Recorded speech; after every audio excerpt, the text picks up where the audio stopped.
Taking away dross from silver will make the silver fit for jewelry, and only then the silversmith starts to use it.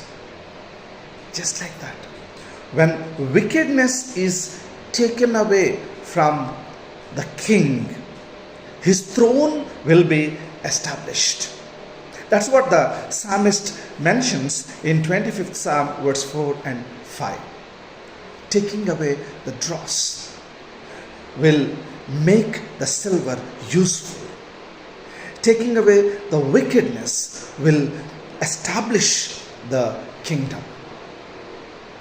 The message is very simple. The dross, the filth, the wickedness, the crookedness has to be removed from us. Then we will become useful and we will be established. God bless you.